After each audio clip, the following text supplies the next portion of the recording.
Hello and welcome to Study with Elena. आज आम नवम श्रेणी इतिहास बहिर प्रथम अध्यायर द्वितीय पाठ प्रथम विश्वयुद्धर कारण और फलाफल विषय डिस्कसन करवा. Then let's start the topic. तृतीय पाठ प्रथम विश्वयुद्ध कारण और फलाफल. 1914 मसीह आरंभ हो दीर्घ 4 वर्षर ऊर्ध्वकाल व्यापी रही प्रथम विश्वयुद्ध मनुष्य जातिर इतिहास एपर्यंत संघटित समस्त युद्ध ठारू अधिक मारात्मक शक्तिशाली संघटित और भयावह थिला. तेबे प्रथम विश्वयुद्ध केबे आरंभ होइतिला ना 1914 मसीह आरंभ होइतिला. 4 वर्षर ऊर्ध्व धरिकी एटा चलीथिला. यार शक्तिशाली संघटित भयावहता मारात्मकता समस्त को जना अछि केते जे भयंकर थिला ए युद्ध. एथिरे पृथ्वीर अधिकांश उन्नत देश भाग नहीं एवं अनेक आधुनिक ध्वंसात्मक युद्धास्त्र व्यवहृत होइथिला. एही युद्धरे सैन्य मानक व्यतीत युद्धारत देश मानकर जनसाधारण को मध्य प्रकांतर भाग नेबाकू पड़िथिला. तेणु एहाकू विश्वयुद्धर आख्या दिया जाइछि. एहा समाप्त हेबार मात्र 20 वर्ष पर अन्य एक विश्वयुद्ध संघटित होइथिबारु एही युद्ध को प्रथम विश्वयुद्ध भावे नामित करा जाइछि. ताले फास्ट वर्ल्ड वार जोटा को आम कहू तो कहीं कह जाइछि प्रथम विश्वयुद्ध कहीं कह जाइछि कारण यार समाप्त हेबार मात्र 20 वर्ष पर आउ गोटे युद्ध होइथिला जहाको आम सेकेंड वर्ल्ड वार बोली आम कही था द्वितीय विश्वयुद्ध बोली आम कही थाउ. निम्नोक्त सुदूर और आसन कारण और परिस्थिति गुड़िक यह युद्ध पाई जाइथिला. तेबे केउ सबु कारण पाई प्रथम विश्वयुद्ध संघटित होइथिला तार कारण गुड़िक चलो डिस्कसन करबा. ताले सुदूर कारण कौन थिला? फास्ट थिला कूटनैतिक चुक्ति. ताले कूटनैतिक चुक्ति कौन थिला ना जर्मनीर एकत्रीकरणर मुख्य भूमिका ग्रहण करिथिबा तथा 1871 मसीहारू 1890 मसीहा पर्यंत जर्मनीर चांसेलर रूपे क्षमतारे थिबा ऑटो वैन बिस्मार्क यही कूटनैतिक चुक्ति को व्यवस्था आरंभ करथिले. ताहले एही कूटनैतिक व्यवस्था किए आरंभ करथिले ना ऑटो वैन बिस्मार्क आरंभ करथिले. 1870 मसीहार सिद्धांत युद्धरे फ्रांस जर्मनी द्वारा परास्त हेबा परे दुई देश मध्यरे फ्रांकफर्ट संधि स्वाक्षरित होइथिला एवं एही संधि अनुଯାयी फ्रांस तार दुईटी प्रदेश तथा आल्सेस और लॉरेन जर्मनी को हस्तांतर कला. तेबे 1870 मसीह कौन होइथिला ना सिद्धांत युद्ध होइथिला. एही सिद्धांत युद्धरे फ्रांस कौन करथिला ना जर्मनी द्वारा परास्त होइथिला. फ्रांस परास्त होला काहाठारू ना सिद्धांत युद्धरे जर्मनी ठारू परास्त होइबा परे तार दुई देश फ्रांकफर्ट संधि स्वाक्षरित करथिला. एही संधि अनुଯାयी फ्रांस तार दुईटी प्रदेश यथा आल्सेस और लॉरेन जर्मनी को दे देइथिला बा हस्तांतर कर देइथिला. जेहेतु फ्रांस जर्मनी ठारू परास्त होइथिला परास्त हेबा परे तार दुईटी प्रदेश मने रख आल्सेस और लॉरेन को जर्मनी को कौन कर देइथिला ना हस्तांतर कर देइथिला. इतिहासर नोट बनैबा को ट्राए कर. जेते नोट बनैब जेते नोट बनै कि पढ़ा को ट्राए कर तुम सेते ही डेभलप हम इतिहास. दिन ये बॉक्स भितर कौन देइछि चलो बॉक्स भितर जानिबा ट्राए करबा. फ्रांस और प्रुसिया मध्य होइतिबा सिद्धांत युद्धरे परास्त होई 1870 सेप्टेम्बर 2 तारिख रे फ्रांस रो सेनाबाहिनी आत्मसमर्पण करिथिले. 1871 जनवरी 18 तारिख रे प्रुसिया रो राजा प्रथम विलियम को जर्मनी रो सम्राट भावे घोषणा करागला. 1871 मे 10 तारिख रे फ्रांकफर्ट शांति चुक्ति स्वाक्षरित होइतिला. फ्रांस रो पराजय परे जर्मनी एकत्रीकरण संपूर्ण होइतिला. तेबे जेबे 1871 मे 10 तारिख रे कौन होइतिला ना फ्रांकफर्ट चुक्ति स्वाक्षरित होइतिला. फ्रांस रो पराजय परे जर्मनी एकत्रीकरण संपूर्ण होइतिला. एहा परठारू फ्रांस हराइथिबा अंचल गुड़िक फेराई आनिबापी एवं तार अपमानजनक पराजयर प्रतिशोध नेबापी चाहिला. फ्रांस को यूरोपर एक घरिकिया करने उद्देश्य रे बिस्मार्क कौन करथिले ना चुक्ति व्यवस्था आरंभ कले. माने फ्रांस को एक घरिकिया करदेबे बेली माने समस्त अलग करदेबापी गोटे चुक्ति व्यवस्था को साक्षरत करथिले. प्रथमे जर्मनी ऑस्ट्रिया और रूसियार सम्राट मानक एकत्र करी त्रिसम्राट संघ गठन कले. तेबे बिस्मार्क कौन करथिले ना जर्मनी ऑस्ट्रिया और रूसियार सम्राट मानकू एकत्र करी कौन करथिले ना त्रिसम्राट संघ गठन करथिले किंतु 1878 मसीहार बर्लिन महासभारे बल्कान अंचल ऑस्ट्रियार प्रवेशपति बिस्मार्क समर्थन घोषणा रूसिया को कौन करथिला ना असंतुष्ट कला। रूसिया और ऑस्ट्रिया परस्पर ठारू विच्छिन्न हेबा भली परिस्थिति सृष्टि हेला। अपरंतु 1879 मसीह बिस्मार्क ऑस्ट्रिया सहित एक राजीनामा स्वाक्षरित कले।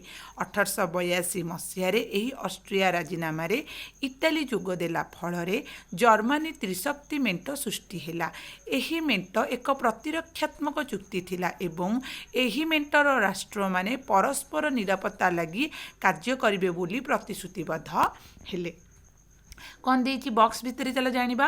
Albania, Bulgaria, Greece, Romania, Serbia, Montenegro, Bosnia Herzegovina और यूरोपीय तुर्की को धारणा करिथिबा दक्षिण पूर्व यूरोपर उपद्वीप को बल्काना अंचल बोली कुहाଯାଏ। तेबे बल्काना अंचल केउ सबु अंचल को नेकी कुहाଯାउथिला ना Albania, Bulgaria, Greece, Romania, Serbia, Montenegro, Bosnia Herzegovina यूरोपर तुर्की को नहीं गठन करा जाइथिला।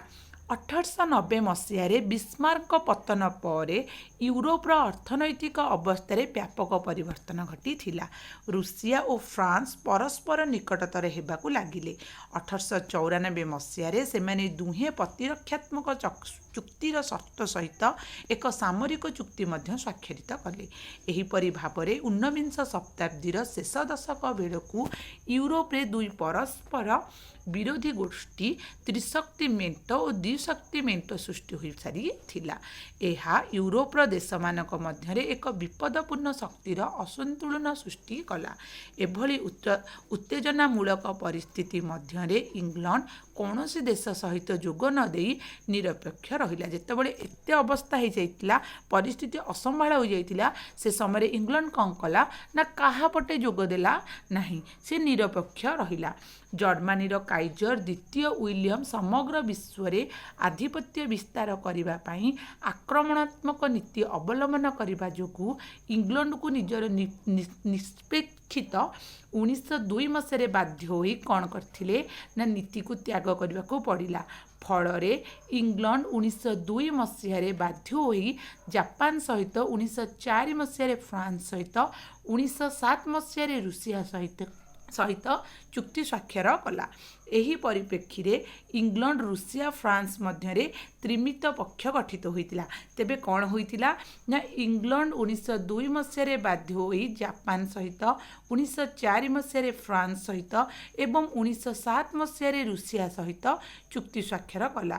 एही परिप्रेक्षी रे कौन हैला ना इंग्लैंड रूसिया और फ्रांस ए तीन जण मिसिकिरी कौन सृष्टि करथिले ना त्रिमित्र पक्ष सृष्टि करिथिले। बिस्मार्क द्वारा आरंभ होइतिबा ए त्रिशक्ति मेंटो को त्रिमित्र पक्षर सम्मुखीन होबाकू पड़िला। ए दुई गोष्ठी मध्यरे वृद्धि पाइथिबा शत्रुता ही प्रथम विश्वयुद्धर एक सुदूर कारण हैला। जर्मनीर सम्राट को काइजर कुहाଯାଏ। जे बॉक्स रे देइछि देख, जर्मनीर सम्राट को कौन कुहाଯାଏ ना काइजर कुहाଯାଏ। रूसियार सम्राट और बुल्गेरियार राजा को जार कुहाଯାଏ एवं तुर्कीर शासक को सुल्तान कुहाଯାଉଥିଲା। तेबे मन रख कहार सम्राट को कौन कुहाଯାଉଥିଲା। जर्मनीर सम्राट को काइजर कुहाଯାଉଥିଲା। रूसियार सम्राट और बुल्गेरियार सम्राट को जार बोली कुहाଯାଉଥିଲା। तुर्कीर शासक को सुल्तान बोली कुहाଯାଉଥିଲା। उग्र दुई रे देइछि उग्र जातीयतावाद। ताले आ गोटे सुदूर कारण कौन थिला ना उग्र जातीयतावाद। 19 शताब्दीर प्राय प्रत्येक देश में जातीयतावादर विकास घटी। जदिओ जातीयतावाद एक उत्तम चिंताधारा तथापि समयक्रमे यह केतक देश में उग्र रूप धारण कला। उग्र जातीयतावादी देशगुड़िक केवल निज देश को भल पाइले एवं निज देशर स्वार्थ साधना पई चिंता कले। केवल निज कथा ही भाविबाक आरंभ कले सेमाने। फल सेमानक मध्यरे पड़ोसी देशर नागरिकों प्रति ईर्ष्या, विद्वेष और प्रतिद्वंदिता मूलक मनोभाव जागृत हैला। यूरोपर प्रत्येक बृहत राष्ट्र निजकू अन्यमानक अपेक्षा उत्कृष्ट बोली मने कले। जर्मनीर जनसाधारण और सरकार उद्यम जातीयतार एते परिमाण रे उद्बुद्ध हो जाइथिला जे सेमाने जर्मनी को पृथ्वीर सर्वश्रेष्ठ राष्ट्र बोली विवेचना कले। बल्कान राज्य मानकर आभ्यंतरीण ରାଜନୀତି ମଧ୍ୟ ଉଗ୍ର ଜାତୀୟତା ଭାବ ଦ୍ୱାରା ପ୍ରଭାବିତ ହେଲା। ଏ ପ୍ରକାର ଉଦ୍ୟମ ଜାତୀୟତାବାଦ ମନୋଭାବ ଜର୍ମାନୀ ଓ ଇଂଲଣ୍ଡ ମଧ୍ୟରେ ଉତ୍ତେଜନା ଓ ଶତ୍ରୁତା ବୃଦ୍ଧି କରିବାରେ ସାହାଯ୍ୟ କଲା ଏବଂ ବିଶ୍ୱ ଶାନ୍ତି ଓ ଆନ୍ତର୍ଜାତିକତା ପାଇଁ ବିପଦ ସୃଷ୍ଟି କଲା। ଦେନ୍ 3 ନମ୍ବର କାରଣଟା କ'ଣ ଥିଲା ନା ସାମରିକ ପ୍ରତିଯୋଗିତା। ଉଗ୍ର ଜାତୀୟତାର ତୀବ୍ର ପରିପ୍ରକାଶ ଯୋଗୁଁ ପ୍ରତ୍ୟେକ ଦେଶ ନିଜକୁ ଶକ୍ତିଶାଳୀ କରିବାକୁ ଚାହିଁଲେ। ଯେଉଁ ଉଗ୍ର ଜାତୀୟତାବାଦ ସୃଷ୍ଟି ହେଲା ସେଥିରେ କ'ଣ ଘଟିଥିଲା ନା ଯେକୌଣସି ଦେଶ ସବୁ କ'ଣ କଲେ ନା ନିଜେ ନିଜେ ଶକ୍ତିଶାଳୀ ହେବାକୁ ଚାହିଁଲେ। ଫଳରେ କ'ଣ ହେଲା ନା ପରସ୍ପର ମଧ୍ୟରେ ସାମରିକ ଶକ୍ତିର ପ୍ରତିଦ୍ୱନ୍ଦିତା ସୃଷ୍ଟି ହେଲା। ଯେହେତୁ ସମସ୍ତେ ବଳବାନ ହେବାକୁ ଚେଷ୍ଟା କଲେ, ସମସ୍ତେ ଶକ୍ତିଶାଳୀ ହେବାକୁ ଚେଷ୍ଟା କଲେ, ଅବଭିୟସଲି ପ୍ରତିଦ୍ୱନ୍ଦିତା ହିଁ ସୃଷ୍ଟି ହେବ। ୟୁରୋପର ପ୍ରାୟ ସମସ୍ତ ଦେଶ ନିଜର ପଦାତିକ ବାହିନୀ ନୌବାହିନୀ ବୃଦ୍ଧି କରିବା ପାଇଁ ଉଦ୍ୟମରତ ହେଲେ। ପ୍ରତ୍ୟେକ ଦେଶ ନିଜର ଏକ ଗୁପ୍ତଚର ସଂସ୍ଥା ରଖିଲେ। 1890 ମସିହାରେ ଜର୍ମାନୀ ନିଜର ନୌଶକ୍ତିରେ ଇଂଲଣ୍ଡ ଅପେକ୍ଷା ଅଧିକ ବୃଦ୍ଧି ଘଟାଇଛି ବୋଲି ଘୋଷଣା କଲା। ତେବେ ଜର୍ମାନୀ କ'ଣ କରିଥିଲା ନା ଘୋଷଣା କଲା ଯେ ସେ ଇଂଲଣ୍ଡ ଠାରୁ ଅଧିକ ନୌଶକ୍ତି ରଖିଛି, ମାନେ ନୌଶକ୍ତିରେ ଅଧିକ ତାର ପାଇଛି କିଏ ନା ଜର୍ମାନୀ ପାଇଛି ବୋଲି ଘୋଷଣା କଲା। ନୌବାହିନୀର ଆଧିପତ୍ୟ ପାଇଁ ଜର୍ମାନୀର ଉଦ୍ୟମକୁ ଇଂଲଣ୍ଡ ନିଜ ସୁରକ୍ଷା ପ୍ରତି ଏକ ଧମକ ବୋଲି ବିବେଚନା କଲା। ଏହି ଦୁଇ ଦେଶ ମଧ୍ୟରେ ପ୍ରତିଦ୍ୱନ୍ଦିତାତ୍ମକ ଶତ୍ରୁତା ମନୋଭାବ ସୃଷ୍ଟି ହେଲା। ସେ ସମୟରେ ଅନେକ ନୂତନ ଯୁଦ୍ଧାସ୍ତ୍ରର ବୈଜ୍ଞାନିକ ଉଦ୍ଭାବନ ଘଟିଥିବାରୁ ୟୁରୋପୀୟ ଦେଶମାନେ ବହୁ ପରିମାଣରେ ବିନାଶକାରୀ ଅସ୍ତ୍ରଶସ୍ତ୍ର ନିର୍ମାଣ କଲେ। ଫଳରେ ପରସ୍ପର ମଧ୍ୟରେ ସଶସ୍ତ୍ରୀକରଣର ତୀବ୍ର ପ୍ରତିଯୋଗିତା ସୃଷ୍ଟି ହେଲା। ୟୁରୋପୀୟ ଦେଶମାନଙ୍କରେ ଏ ପ୍ରକାର ଚରମ ସାମରିକବାଦର ଦ୍ରୁତ ବିକାଶ ପ୍ରଥମ ବିଶ୍ୱଯୁଦ୍ଧ ପାଇଁ ବ୍ୟାପକ ପୃଷ୍ଠଭୂମି ପ୍ରସ୍ତୁତ କରିଥିଲା। 4 ନମ୍ବର କାରଣ କ'ଣ ଥିଲା ନା ସମାଜବାଦୀ ନୀତି। ୟୁରୋପର ଶିଳ୍ପ ବିପ୍ଳବର ଅଗ୍ରଗତି ହେବା ସଙ୍ଗେ ସଙ୍ଗେ ୟୁରୋପୀୟ ଦେଶମାନଙ୍କର ନୂତନ ସମସ୍ୟାମାନ ଦେଖାଦେଲା। ଶିଳ୍ପ ପ୍ରଧାନ ଦେଶମାନଙ୍କ ମଧ୍ୟରେ ଅଧିକ ଧନଶାଳୀ ହେବା ପାଇଁ ତୀବ୍ର ପ୍ରତିଦ୍ୱନ୍ଦିତା ହେଲା। ଉତ୍ପାଦନରେ ଉଲ୍ଲେଖନୀୟ ବୃଦ୍ଧି ଯୋଗୁଁ କଞ୍ଚାମାଲର ଆବଶ୍ୟକତା ପୂରଣ ପାଇଁ ନିଜର ଚାହିଦାଠାରୁ ଅଧିକ ଉତ୍ପାଦିତ ହୋଇଥିବା ଦ୍ରବ୍ୟର ବଜାର ଅନ୍ୱେଷଣ ଓ ବିକ୍ରୟ ପାଇଁ ଏବଂ ବୃଦ୍ଧି ପାଉଥିବା ଜନସଂଖ୍ୟାର ବସତି ପାଇଁ ନିଜ ଦେଶ ବାହାରେ ନୂତନ ଅଞ୍ଚଳ ଖୋଜିବା ଆବଶ୍ୟକ ହେଲା। ଏଥିପାଇଁ ୟୁରୋପୀୟମାନେ ଏସିଆ ଓ ଆଫ୍ରିକାର ଅନୁନ୍ନତ ଅଞ୍ଚଳଗୁଡ଼ିକରେ ଅର୍ଥନୈତିକ ଆଧିପତ୍ୟ ବିସ୍ତାର କଲେ। ଅର୍ଥନୈତିକ ପ୍ରଭାବ ବିସ୍ତାର ସଙ୍ଗେ ସଙ୍ଗେ ରାଜନୈତିକ ଆଧିପତ୍ୟ ବିସ୍ତାର ଉଦ୍ଦେଶ୍ୟରେ ଉପନିବେଶମାନ ସ୍ଥାପନ ପାଇଁ ଅଗ୍ରସର ହେଲା। ଏହା ସେମାନଙ୍କ ମଧ୍ୟରେ କ୍ରମେ ପ୍ରତିଦ୍ୱନ୍ଦିତା ଓ ଶତ୍ରୁତା ବୃଦ୍ଧି କଲା।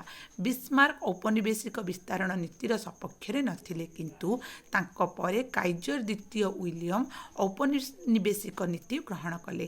ସେତେବେଳକୁ ଏସିଆ ଓ ଆଫ୍ରିକାର ଅନେକ ଅଞ୍ଚଳ ବାଣିଜ୍ୟ କାରବାର ପାଇଁ ଇଂଲଣ୍ଡ ଓ ଫ୍ରାନ୍ସର ନିୟନ୍ତ୍ରଣାଧୀନ ହୋଇସାରିଥିଲା। ତେଣୁ ଜର୍ମାନୀ ଓ ଇଟାଲୀକୁ ନୂତନ ଅଞ୍ଚଳମାନ ଅନୁସନ୍ଧାନ କରିବାକୁ ପଡ଼ିଲା। ଦେଶ ମଧ୍ୟରେ ଅହେତୁକ ଔପନିବେଶିକ ପ୍ରତିଦ୍ୱନ୍ଦିତା ସୃଷ୍ଟି ହେଲା। ଏହି ପ୍ରତିଦ୍ୱନ୍ଦିତାମୂଳକ ଔପନିବେଶିକବାଦରୁ ଉଗ୍ର ସାମ୍ରାଜ୍ୟବାଦ ଜନ୍ମ ନେଲା। ମାନେ ଆମେ ସମସ୍ତେ କ'ଣ ହେବାକୁ ଚାହିଁଲେ? ଶକ୍ତିଶାଳୀ ହେବାକୁ ଚାହିଁଲେ। ଯାହାଫଳରେ କ'ଣ ହେଲା? ଔପନିବେଶିକ ପ୍ରତିଦ୍ୱନ୍ଦିତା ସୃଷ୍ଟି ହେଲା। ଯେଉଁ ପ୍ରତିଦ୍ୱନ୍ଦିତାଟା ଦେଖାଦେଲା ତା ସମୟକ୍ରମେ କ'ଣ ହେଲା ନା ଉଗ୍ର ରୂପ ଧାରଣ କରି ଉଗ୍ର ସାମ୍ରାଜ୍ୟବାଦୀ ଜନ୍ମଲାଭ କଲା। ହିଂସାର ମନୋଭାବ ଜାତ ହେଲା। ଔପନିବେଶିକ ବିସ୍ତାର ଦ୍ୱାରା ଜର୍ମାନୀ ଇଂଲଣ୍ଡ ଠାରୁ ଅଧିକ ଶକ୍ତିଶାଳୀ ହୋଇଯାଇପାରେ ବୋଲି ଇଂଲଣ୍ଡ ଆଶଙ୍କା କଲା। ଫଳରେ ଇଂଲଣ୍ଡ ଓ ଜର୍ମାନୀ ମଧ୍ୟରେ ସମ୍ପର୍କର ତିକ୍ତ ହେବାରେ ଲାଗିଲା। 1907 ମସିହାରେ ଜର୍ମାନୀକୁ ଔପନିବେଶିକ ପ୍ରତିଦ୍ୱନ୍ଦିତାରୁ ହଟାଇବା ପାଇଁ ଇଂଲଣ୍ଡ ଫ୍ରାନ୍ସ ସହିତ ହାତ ମିଳାଇଥିଲା। ଏହି ସାମ୍ରାଜ୍ୟବାଦ ନୀତି ପ୍ରଥମ ବିଶ୍ୱଯୁଦ୍ଧର ଏକ ସୁଦୂର କାରଣ ଥିଲା। ଯେତେବେଳେ 1907 ମସିହାରେ ଜର୍ମାନୀ ଔପନିବେଶିକ ପ୍ରତିଦ୍ୱନ୍ଦିତାରୁ ହଟାଇ ଇଂଲଣ୍ଡ ଓ ଫ୍ରାନ୍ସ ସହିତ ହାତ ମିଳାଇଥିଲା, ସେହି ସମୟରେ କ'ଣ ହେଇଥିଲା ନା ଉଗ୍ର ଚିନ୍ତାବାଦ କ'ଣ ସୃଷ୍ଟି ହୋଇଥିଲା। ଯାହାଫଳରେ ଏଇ ଗୋଟିଏ କାରଣ ବି ଗୋଟେ ଥିଲା କ'ଣ ନା ସମାଜବାଦ ନୀତି ବିଶ୍ୱଯୁଦ୍ଧରେ ଏକ ସୁଦୂର କାରଣ ହୋଇପାରିଥିଲା। ପଞ୍ଚମଟା ଥିଲା ଜର୍ମାନୀରେ ପ୍ରାଚ୍ୟ ନୀତି। 1878 ମସିହାରେ ବର୍ଲିନ ମହାସଭା ପରେ ତୁର୍କୀର ଆଭ୍ୟନ୍ତରୀଣ ବ୍ୟାପାର ପ୍ରତି ଇଂଲଣ୍ଡର ପ୍ରବଳ ଉଦାସୀନତା ଓ ବିତୃଷ୍ଣାର ସୁଯୋଗ ନେଇ ଜର୍ମାନୀ ତୁର୍କୀ ସହିତ ମିତ୍ରତା ସ୍ଥାପନ କଲା। ଜର୍ମାନୀ ତୁର୍କୀର ସବୁଠାରୁ ଉତ୍ତମ ବନ୍ଧୁ ବୋଲି କାଇଜର ଦ୍ୱିତୀୟ ୱିଲିୟମ ତୁର୍କୀର ସୁଲତାନମାନଙ୍କୁ ଆଶ୍ୱାସନା ଦେଲେ। ତେବେ କାଇଜର ଦ୍ୱିତୀୟ ୱିଲିୟମ ତୁର୍କୀର ସୁଲତାନମାନଙ୍କୁ ଆଶ୍ୱାସନା ଦେଲେ ଯେ ଜର୍ମାନୀ तुर्कीर सबुठारु उत्तम बंधु बोली। प्रकृत में जर्मनी निजर वाणिज्य व्यवसाय वृद्धि करने उद्देश्य और बर्लिन बागदाद रेलपथ प्रकल्प निर्माण करने तुर्कीर अनुमति आवश्यक करुला। सेथिपाई ही जर्मनी स्वार्थ रखी तुर्कीर कौन होता बंधुत्व स्थापन करथिला। केउं दुईटी कारण पई निजर वाणिज्य व्यवसाय वृद्धि करने उद्देश्य और बर्लिन बागदाद रेलपथ प्रकल्प निर्माण करने उद्देश्य। इंग्लैंड एहाकु विरोध करथिला कारण एही रेलपथ निर्माण हेले यह भारत पई एशियार अन्य स्थान में थिबा ब्रिटिश साम्राज्य पई विपद सृष्टि करिवार आशंका थिला। जर्मनीर एही प्रकल्प सर्बिया फ्रांसर आधिपत्य प्रति मध्य विपद थिला। एही बड़ी परिस्थिति रे जर्मनीर बर्लिन बागदाद रेलपथ निर्माण प्रस्ताव को इंग्लैंड और फ्रांस विरोध करिबारु फ्रांसर घनिष्ठ बंधु हिसाब से रूसिया मध्य जर्मनीर प्राच्य नीति को विरोध कला। जेहेतु से रेलपथ जदि गठन हो ताहले कौन हम ना इंग्लैंड या विरोध कला एथिपाई जे इंग्लैंड रोची कौन जो ब्रिटिश साम्राज्य सृष्टि करछि ता प्रति कौन हम ना विपद सृष्टि हम। फ्रांस विरोध करिबारु फ्रांसर घनिष्ठ बंधु हिसाब से रूसिया मध्य कौन कला ना जर्मनीर प्राच्य नीति को भी विरोध कला। तेबे आज डिस्कशन आम ये रखा। नेक्स्ट क्लास रे आम मोरक्को संकट ठारू स्टार्ट करिबा। आज डिस्कशन टी भल लगी निश्चिंत भाव like comment share and subscribe करने को भूलिए नहीं। Thanks for watching.